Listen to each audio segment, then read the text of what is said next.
Hello, you are listening to the bonus episode of Nudge with the fantastic Oliver Burkeman. Now, in the past two shows, I've spent 3 hours looking at a painting, and I've also been taught about the 3 to 4 hour rule, this special productivity rule where you focus on something for 3 to 4 hours and you ultimately get more done. However, even in those two fantastic episodes that I really enjoy, we didn't have time to cover everything. One point that we missed from the main shows was Oliver's take on social media. He has some very interesting takes on social media and how people use it. And he explained to me the problem of social media. It's not the distraction they cause that's the problem. It's the fact that once you get distracted by social media, you're totally hooked. Here's Oliver explaining this issue. Right. The problem is not that they pull us away from things. The problem is that they keep us on things, namely those platforms themselves. And yeah, it's very tempting in the sort of debate about distraction to think of, as I say in the book somewhere, like it's tempting to think of like your phone, scrolling through your phone being the thing that stops you from, say, having a potentially difficult but really important conversation with your partner or something.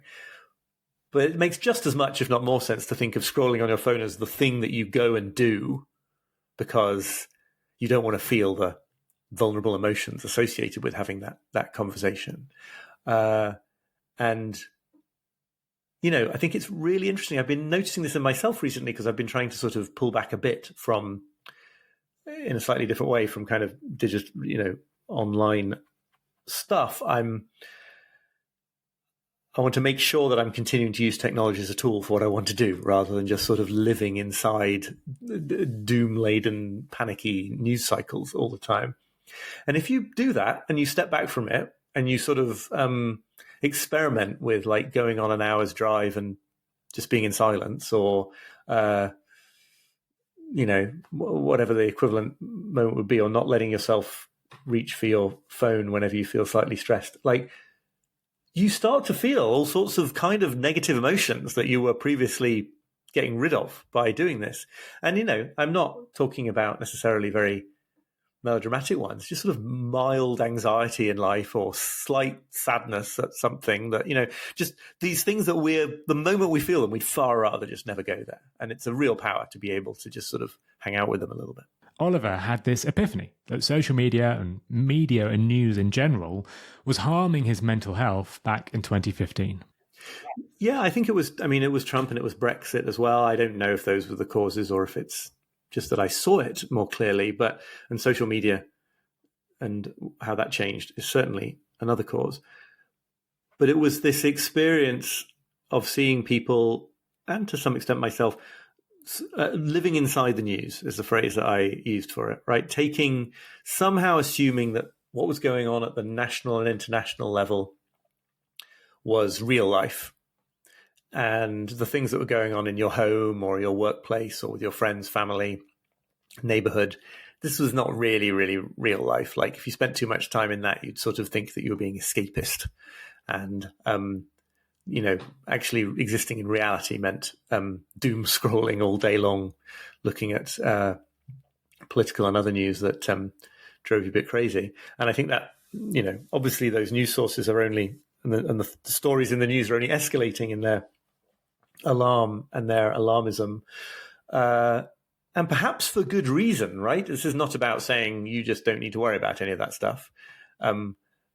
Some panics that pass through social media you probably don't need to worry about, and some you maybe should pay proper attention to. But I don't think it ever ultimately helps to kind of live inside the news in that way, because what's happening when you do that is you're basically psychologically shifting into precisely the domain where you can't have real impact or control.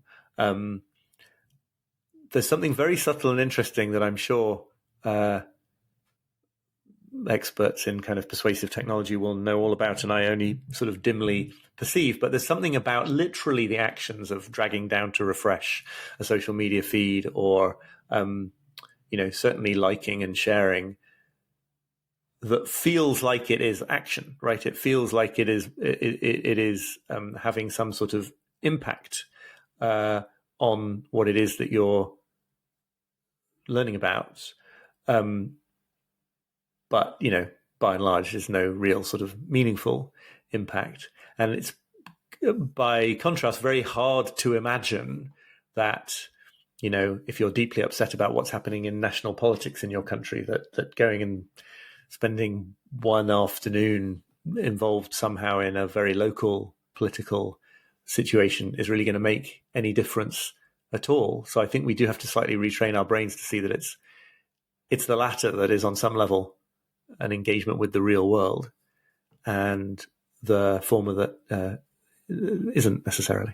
This idea kind of stuck with me, this idea that when you drag down to refresh social media, it's a bit of labor illusion, really. The fact that we're pulling and dragging down ourselves, even though it's a tiny action, makes us feel like we have some control over the process, makes us feel like we're making some effort in order to get things done. We know that when you put in effort, you value things more. So this was quite an interesting point from Oliver. Something that I hadn't experienced or thought about before, something I hadn't seen studies for, but I think it's a real one, and I was glad he shared it. Oliver also had a great thought experiment that showcases the fallacy of all of this. Oh, this is David Kane's illustration, but it's really lovely. Just like, what if it's a thought experiment, right? We're not going to organize society this way with a sort of planned economy of things, but he's saying, like, what if you took all the care and concern that decent people feel when they read the news and see all the suffering and terrible things happening across the world, and instead of like everybody giving a few little drops of their compassion here and there, like we each took, like a few thousand people took one issue as the one they were going to care about, and a few thousand people took another issue, and they really poured all their concern into it. They could actually move the needle.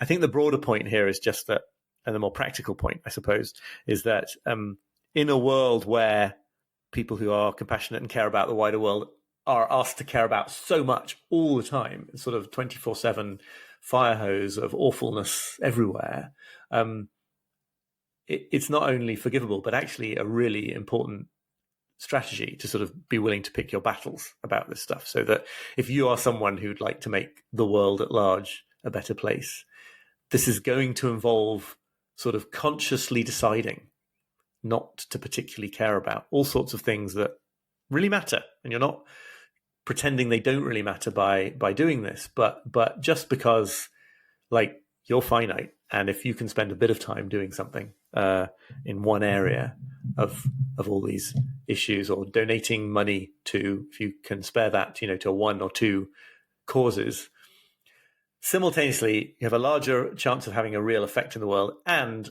the psychological consequences for yourself will be a lot better, right? Because you will feel less powerless, because you will be less powerless.